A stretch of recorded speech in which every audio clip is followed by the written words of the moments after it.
Hello ladies and gentlemen, hope you all had a good Christmas. Thanks to Alan, Billy, Blizz, Brett, Caleb, Chen, Christoph, David, Edia, Eric, Gary, Joey, the other Joey, Christopher, Matthew, Miguel, Mathaldu, Raymond, Rodrigo, Sack Chief and Z for their support. Enjoy the video. Hello ladies and gentlemen, this is Blue Maxima and I'm here checking out Onrush. Man, this game is actually disappointing in a lot of ways that aren't the actual game's fault. So, this was released like 3 months ago at this point. It's currently December 2018, and it released, let me just Google it, it released back in June, so 6 months ago. And it failed hard. I remember getting into the beta, like that's why I've got the golden bee there as what they call the tombstone, because I played the beta because it looked interesting, and it was interesting, and then I looked at the game price and saw they were charging full price for it. And I couldn't for the life of me justify it, especially when I was running a little bit low on money, so I put it away and I thought to myself, maybe I'll get it on sale or maybe I'll wait for the PC version. Well, one of those materialized because it's free on PlayStation Plus as of this month. You poor game. So let's go and have a look around, shall we? There's a fair few things to actually have a look at, which is kind of nice. So you can see that you can rebuy in pretty much anything if you need to. And you got your basic audio settings there. You can prioritize the frame rate or the resolution. I might do that in the middle of a match just to let you have a little bit of a look. But I'm keeping it on prioritized frame rate. It looks a little bit worse, I will grant it that, but at the same time it runs at a smooth 60. So that's actually really nice. You can come here to see a profile of you and all your friends who've been playing the game. I imagine a few of mine have been since the game has come out on PlayStation Plus. I'm currently level 20 and I'm about 2 hours in. That's a pretty good progression rate if you ask me. And yeah, I got a few friends who played, not much though. This guy played for 7 hours and 30 minutes and he's up to level 45, so good for him. So, there are tips and videos, but I haven't watched them because I played the beta, so I did it alright. The challenges are basically just achievements. If you do them, you get credits, and you also get these little things here that let you personalize your calling card up in the top right. I think that's what Call of Duty called it anyway. You got replays, which are a weird feature they added in a patch, where you can take a 10-second replay of something that happened in the game, and as long as you go there and grab it before the time runs... not before the time runs out, before you close the game, you get to keep it in whatever way you think. It's a bit weird. So you've got gear. Now, this is one of the reasons why I think this game might have done better as like a digital download title, like $20 or something, because it's got the same sort of cosmetic system that Overwatch has, where every time you level up, you earn a crate, and the crate can have any number of cosmetic items in it. And these crates, well, you can't actually buy them, which is kind of neat, but you can buy extra currency to buy items with. There doesn't seem to be any guarantee as to what rarity there is when you buy something, although I do appreciate the little scared face on the computer just as it's about to get run over by the car to open the box. It's a nice little touch. Not exactly what you'd expect to see in a game with this kind of personality. You can just keep opening this as much as you like. There's tons of things to unlock. You've got like a couple of dozen of... You've got a dozen characters, each with like a dozen skins, and a bunch of other things that they can do. Like this is Theo, for example. He's got 12 outfits, 7 celebrations, and 9 tricks. And they're all about the same, thankfully. You can't earn a advantage just by having all the epic stuff. I actually bought the epic outfit using the in-game and the... Well, what would you call that? The gold and the silver? It's a little bit odd, but yeah. You get gold by playing through the game, and you get silver by paying for it. And you can buy anything with silver or gold, which is, you know, nice. So you don't have to worry about having to pay to unlock anything. So we're just going to move on into the actual game stuff. Now, you've got a few things here. You can make a custom game with friends or just by yourself if you want to. And you've also got training, so you can do a little bit of practice. I believe both of those were added as patch features. Seems a little bit weird they were both excluded, but there you go. You've got a single player campaign, you've got a quick play mode, and you've got a multiplayer mode. Not multiplayer, ranked mode. Notably, the ranked mode is the only mode you can actually play right now out of quick play and ranked. It's a little bit bizarre that they lock you out of one and put you in another. I'm guessing that might be because of the game's population, but, well, not like that matters too much to me, although I have played a bunch of the multiplayer, so I can't tell you about it. It's pretty simple. You start with a few challenges. You start with these challenges here in Origins. And whenever you do those little challenges up in the top left there, those will earn you star points, and the star points unlock later challenges. So I've gone through the first 2 sets, and I've gone a little bit of the way through, and by a little bit of the way, I mean 1 into into this. But you get the general idea. You just play, you win, and you get more stuff. It's pretty easy to understand. So we're gonna hop straight into a tournament, because why not? So, let's go. Looks like we can pick any vehicle to start with, which is nice, which means I can go over them. You got 4 different classes. You got the bikes, the lightweights, the medium weights, and the heavyweights. And they all have their own special rushes, their own things that'll help them build their boost meter, and their own special abilities, which will happen either from time to time or when you manually trigger them. And playing each of them is actually a pretty different experience over the rest of them, because well, the heavyweights are really hard to control in comparison to everything else, but they can wipe the floor with anything. Meanwhile, the bikes can't actually do that much damage unless they take advantage of their special abilities or their rushes. So you do need to be very careful when you're using them. I'm going to play as the Charger, because the Charger is probably my favorite vehicle in the game just due to its abilities. It earns boost if I stay close to the enemies. And its rush is basically just a wider cone of a rush. And we'll understand what the rushes are in a minute, because trust me, you always earn at least 2 or 3 in this game. There is never a point where you won't be rushing at least a couple of times a game. So away we go. This is the bare bones basic mode. This is... oh, bloody hell, I can't remember the mode name. But the basic idea of it is, you earn points by boosting and by taking down opponents. The team that earns the most points wins. There is no traditional race mode in Onrush. The courses are circuits, I will give you that, but other than that, you have no general racing things whatsoever. It is a smash and crash game, a la Burnout. You want to be trying to do as much damage as you can to your opponents. And that is a good thing, because the actual death, destruction, carnage, and just overall action in this game is really impressive. They have a ton of crap on the field at any one time, and it is a hell of a lot of fun to just jump straight into the fray. This game is best played as the sort of game you play off to the side while you do something like listen to a podcast or watch a video or a movie or whatever. It's that sort of game. And at that kind of, when you're thinking of it that way, it is absolutely perfect. So, yeah, let's get on and talk about the game's major mechanics. You have a boost bar. You can fill this boost bar in a couple of ways. I just demonstrated 3 of them in very quick succession. So, you earn boost when you take out the fodder on the field. And the fodder is actually a really neat idea. So, these little grey cars here basically don't try and partake in the race at all. They're just there to get the shit beaten out of them. And that is great, because when they get the shit beat out of them, they just cause more chaos, which is awesome. But mostly they're there to help give you boost, because when you run into them, you will gain boost. The other ways to gain boost are getting big air and by taking out your opponents. There are also certain rush abilities that will give you boost. There are some friendly rush abilities that can give you boost from a teammate if you stay close to them while they're in rush.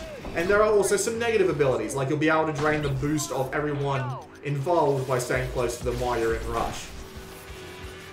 And of course, getting takedowns on enemies will also give you boost, because that's to be expected. Boom! Eat shit. You deserve that. So, getting in my way. So yes, once you have earned boost, you use it, obviously. But there is a reason to be using boost as much as possible, and that's rushing. Rushing is done once that meter down there hits 100%. And once you've done that, you can hit triangle, and you will go into rush mode. Rush mode makes you move a bit faster, and it will it gives you a bit more strength. So even if you're the motorcycle, if you hit a Titan player hard enough, you'll take them down. Observe.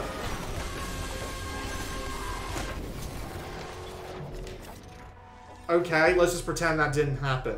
But yes, if you hit an opponent hard enough while in rush, they will die, even if it's motorcycle on Titan. It can be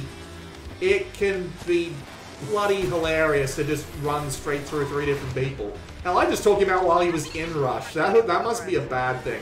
The collision system in this game is actually pretty damn good. I'll give him a lot of credit for it, because basically you're safe, then you're not safe, and then you're gone. But of course you can just immediately be gone by running headfirst into something or going off the track or what have you.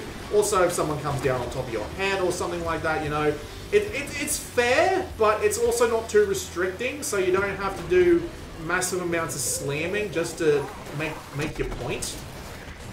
But yeah, as I was saying, your rush ability makes you faster, it makes you stronger, and it also conveys a special ability. Like, for example, on the charger here, it is just a bigger rush, so you can just get some more hits in from long distance.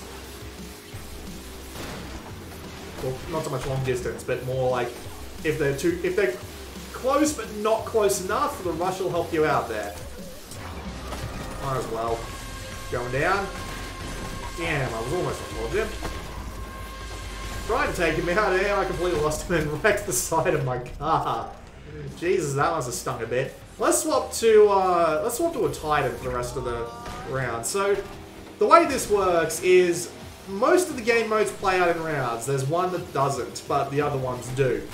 And if you win a round, obviously you win a round. It's first to 3 in this mode in particular. Yeah, remember what I said about this car being really hard to handle? It absolutely is. And admittedly, this is the best mode to introduce the game with, and well, they do. So, you know, good things indeed. It is definitely the best mode to introduce the game with, because it's the best way to demonstrate the game's overall chaos. It is absolutely fantastic for that, because everybody is wanting to try and take out everybody else, because the major way you earn points in this game is by boosting. That is the best way to earn points. Sure, you can combo and slam into people, but boosting will always give you a lot of points. And when that happens, you basically want to keep your enemies from making as many points as possible. How do you do that? By getting them off the road for a few seconds. You respawn pretty quick, but every second in a game like this counts, especially when all the rounds only last a couple of minutes. So you do need to just try and beat the crap out of everybody involved. Otherwise, you will probably lose. However, we did pretty well there. We won by about 3,500 points apiece. So that is actually, like, that is an out there win. Yep, I'm definitely the MVP on that one. I wiped the floor with them.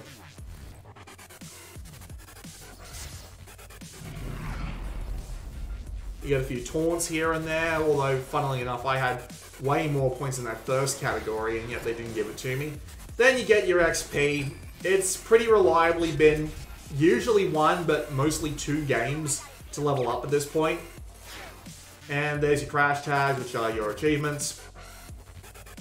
You also get a daily challenge to give you a few more credits.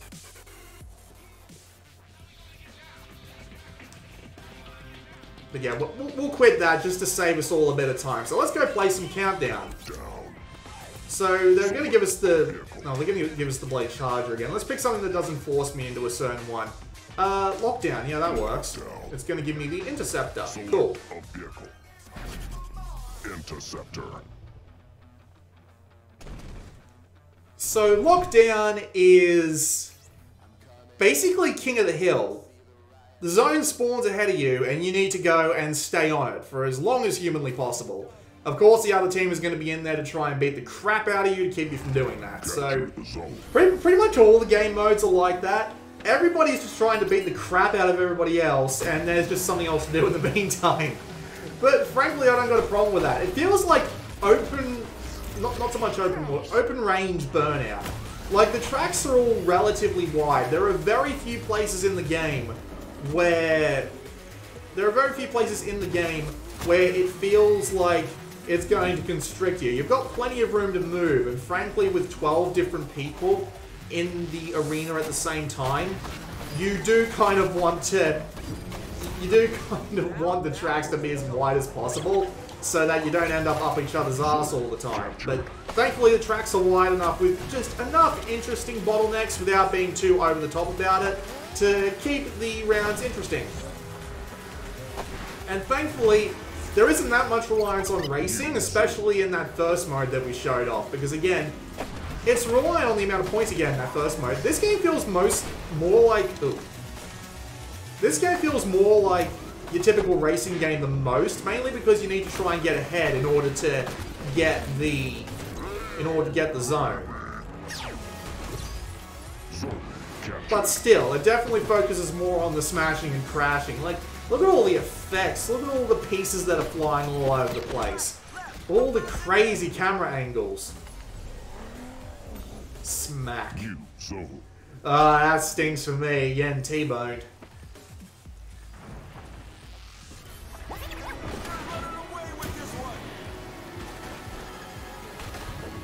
The game is pretty fairly balanced, and I don't say this just based on the single player, because I admit the single player is actually a bit easy, but I have actually been playing a bit of the multiplayer as well, and while the multiplayer is, well, it can definitely be a lot more chaotic, I should say.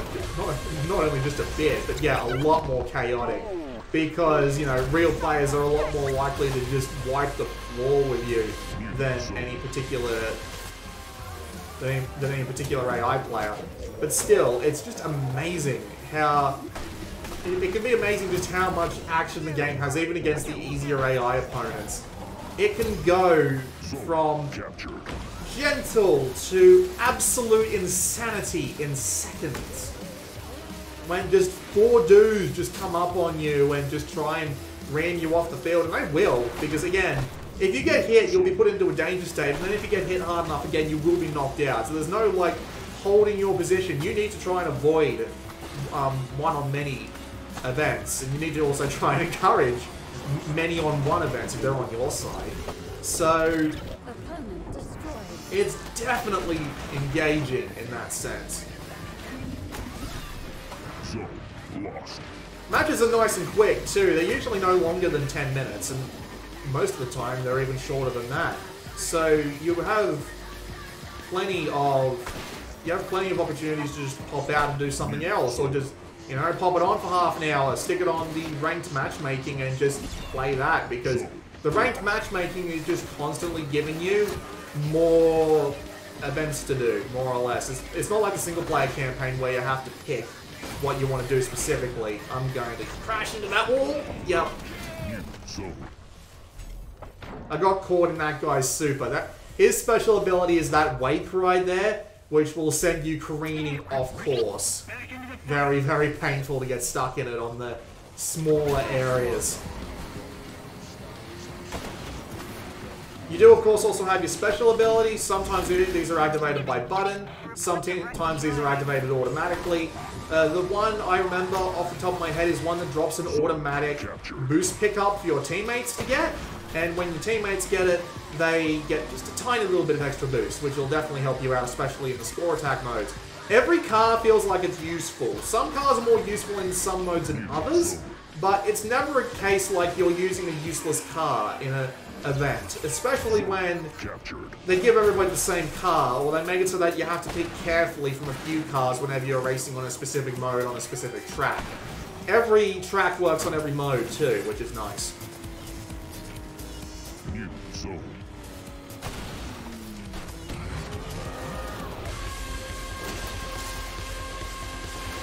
But yeah, some are more useful than others, I will admit. There is one mode in particular which we haven't played yet. We'll go and play that mode next so I can demonstrate. I just need to find a campaign challenge I have that has it unlocked, but we can do that. No big deal.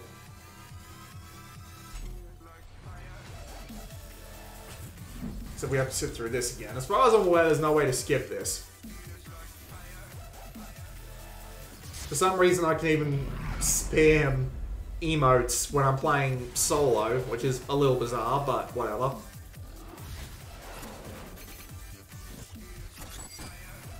Yes, yes, I get it. I leveled up.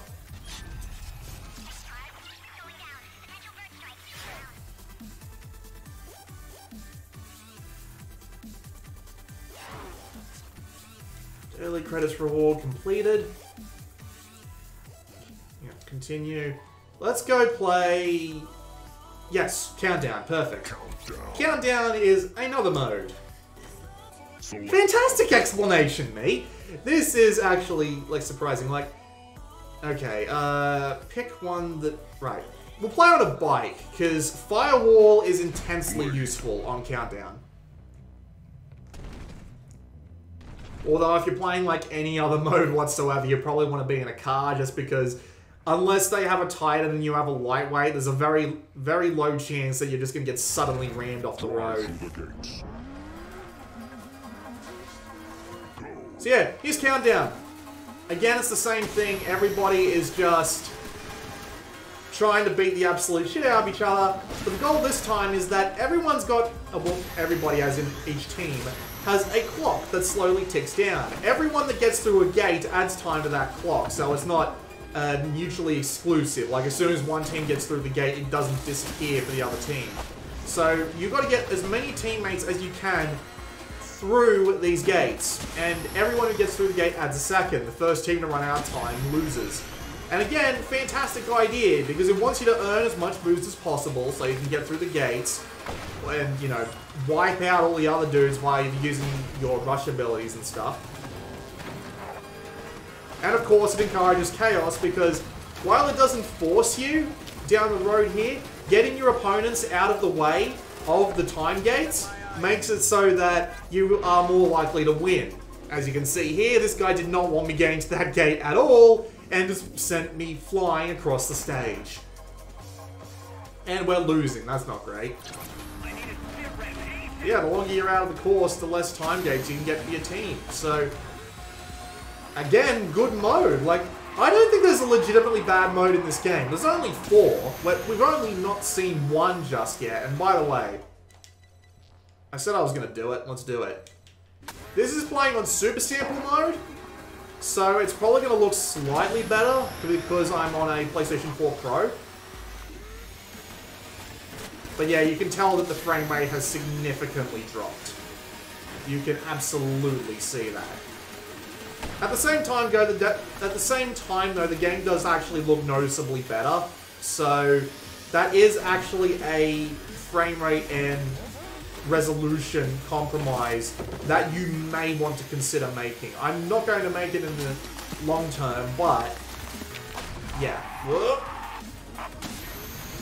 Admittedly, driving around on the bikes is the hardest part of the game, mainly because you have this annoying tendency to just spin out, or you take a turn too hard, you're skidding along the ground almost parallel with it, and you're thinking, am I going to make it around the corner? Am I going to make it around the corner? Nope. You just die. It can happen, but it's funny when it does happen, and it doesn't happen that much. Win by at least 8 seconds. Bad chance. But yeah, the game does actually look very pretty, although I will admit that at first when I played the game, I thought it looked a little bit weird, and I realized that was because of the... Bang. I realized that was because of the low resolution actually making the game look a little bit worse than it really did, because I play it on prioritized frame rate. So the game isn't the best looker when you're in the prioritized frame rate mode. When you're in this mode here, it actually does look really good, which makes me disappointed that it never came out on PC, because my PC can absolutely crush this game at 4K, 144Hz, but still, yeah. This guy's rush ability is Trailblazer. It leaves a trail of fire behind him that damages enemies that even remotely dare to go over it, so it is a fantastic ability for getting some attention off the gates. Which is why I picked this stage in particular for the bikes. Yeah, there isn't a single bad mode in this game. Every mode feels purposefully designed around the idea of just causing as much chaos as possible, while also giving you a reason to cause as much chaos as possible. And I appreciate that quite a lot. It is a great example of game design. And it looks good, for the most part. And the sound... Well, I'm God damn, mate, screw you. The sound is interesting. It definitely kind of seems like a 40-year-old's attempt to be hip. But at the same time, it fits the theme they're going for, so I'm willing to give them a pass on that one.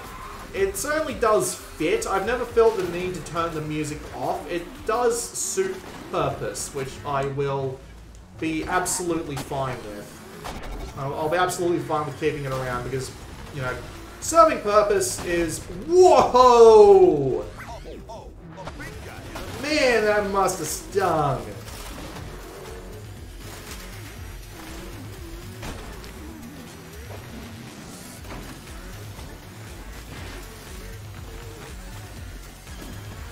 Yeah, the sound... Whoa! Wow, go.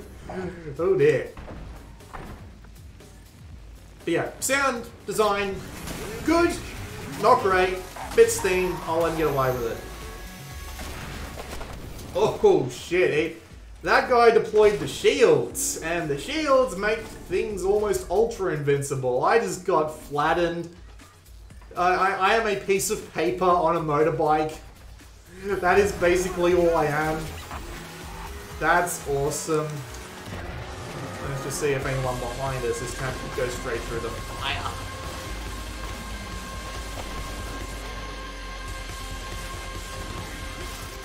And that time is dropping blockades, so very useful for keeping people off the gates as well.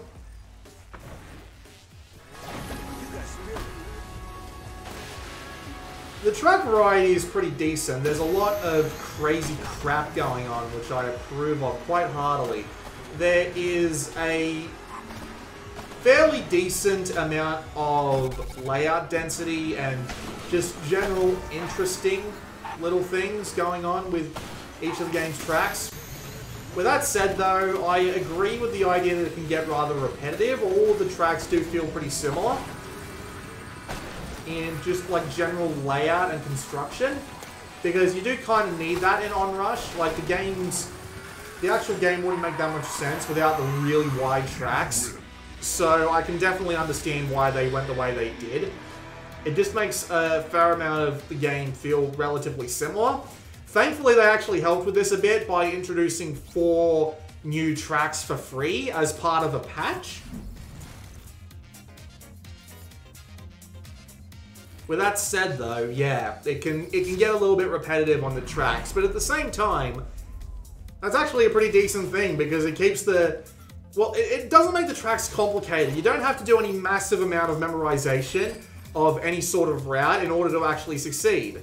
So I actually approve of this in the game design sort of sense. If it was any other game, I'd probably be against it, but considering what this game has got going for it, it is acceptable. It is an acceptable compromise. So let's see. Where is the last there? Oh no, that's 3 matches. Let's see if we can find just one. Let's see. Let's do custom game. Hang on. Alright, we'll do Link's Bay. Why not? Do it in the winter, because sure. At night with standard. Oh, do I have to change the mode? Gameplay mode. Switch. Cool. I'm guessing that means the time of day changes, right? Starting weather, random. Transition weather, random. And we'll do Blizzard Snow just for fun. We'll do Switch, and you can change what the teams are, but it's not like it matters. We'll put the AI on hard. And we'll enable them, and we'll put the default fodder count on. Yeah. That should do it. Switch. So Switch is interesting. It's the survival mode. I'm just debating which one to pick. It doesn't really matter because I won't live too long anyway. But Switch is basically the survival mode. Everybody starts out on bikes. when you get taken down on a bike, you move up to the lightweights, then you move up to the medium weights, and then you move up to the heavyweights.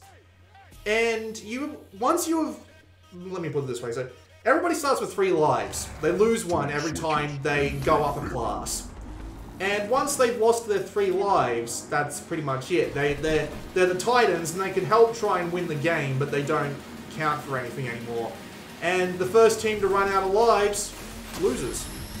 So again, it's just encouraging absolute chaos in an interesting way while making use of the track's mechanics and all that cool shit afforded to them. And yeah, again, I appreciate it a lot. This is a really pretty looking scene. Late at night, blizzard snow on the ground in the winter, all these headlights lighting up the place, everybody crashing, and it just looks really good. Like, oh, the game, it mixed bag, graphics-wise. Mixed bag. Don't mind. So, yeah. We won't play an online match in this, but I did take the time to play some, and the online code actually works pretty well. It can be a little bit finicky at times. Like, I have had random people just kind of like warp across the field and feel like they've come out of nowhere and hit me. But at the same time, there are also plenty of things that that didn't happen. Like, for example, like generally, if you get slammed by a Titan, generally, if you get slammed by a Titan, you will, in multiplayer, it will feel fair because if you're on a bike, because I rode on the bike and suddenly a Titan just comes out of nowhere and just wipes the floor with me, and at once I thought that's kind of unfair because I didn't see him coming, but the second time I thought to myself, yeah, that's fair. You can also see where people are coming from, actually. Sometimes you get little heads-up display warnings in the corner of the screen there, which is, you know, cool. And of course you can also look around, but you don't want to do that for too long, because if that happens, you'll just get the shit beat out of you, and you really should have been looking where you were going, son. Right. We'll go with the Interceptor. Looks like we are winning this one, though. Someone's already down to a Titan, so that's a... Well, it's not... The Titan is one of the 2 vehicles in that class. I just called it the Titan class. Oh, damn. Yep, they're going to show me the wreck on that one. No, that one was my fault. Don't know why it counted as a kill for him, but okay.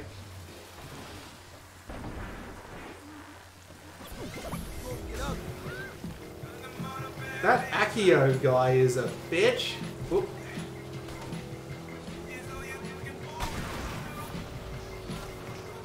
But yeah, for the most part, the online racing works fine, and I actually appreciate the way it works. There's no campaigns, no stupid shit like Wipeout 2048. It's literally just drop in, find a match, you earn rewards if you do well enough. That's basically it. You can just constantly cycle into extra matches, so you can play for as long as you deem necessary. And I appreciate this a lot, because it just makes it nice and easy to jump into a multiplayer game where the AI is, well, not the AI, the other players are arguably more interesting, and hopefully with the PlayStation Plus version of this game now available, it might convince more people to pick this game up. And that'll convince me to pick it up, and I'm hoping to put it on my casual rotation for a little bit, games I just play when I'm bored. Because it's legitimately really good. I love the action racing. The modes all feel relevant. It doesn't feel like one was just slapped on there for the hell of it. They all feel like they were designed around this game's mechanics. And it does the job well enough. You can choose whether or not it looks ugly if you want 60 frames a second, which is always a good thing. It handles well enough. The action is amazing from time to time. And I enjoy it a lot. I would recommend it. And I'm so disappointed. I should have... Well, I'd say I should have made an effort when it came out 6 months ago, but at the time, and well, to be fair, still now, I probably wouldn't get much more than a couple hundred views on a video, so it's not like I could do any massive damage to the hole in Codemaster's wallet that I got from publishing this. But Yeah, I did that to myself.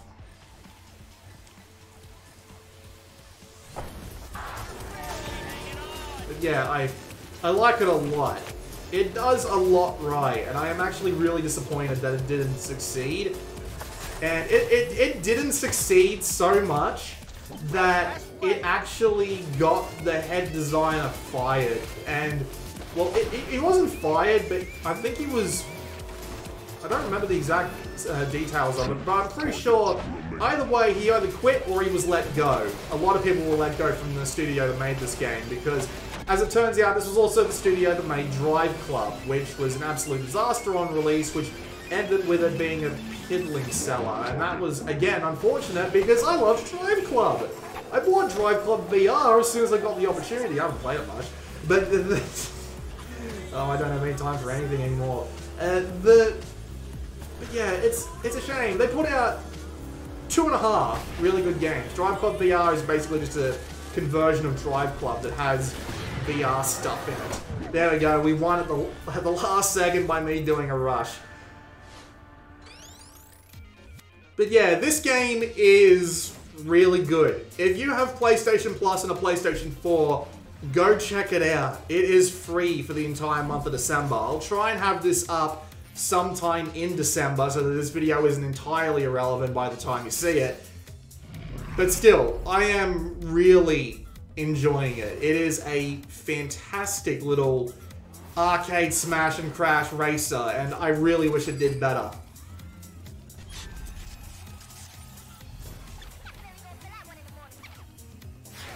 And that's pretty much all I've got to say on it. So yeah, we'll just wait until I get back to the main menu and we'll call it. Yeah. Yeah, that was a look at Onrush. Really damn good. Shouldn't have failed. I have no idea why it did. What came out in June that overrode this game? I'm pretty sure, actually, yeah, June was pretty busy this year, wasn't it? What a shame. This has been Blue Maxima, and I will see you all next time.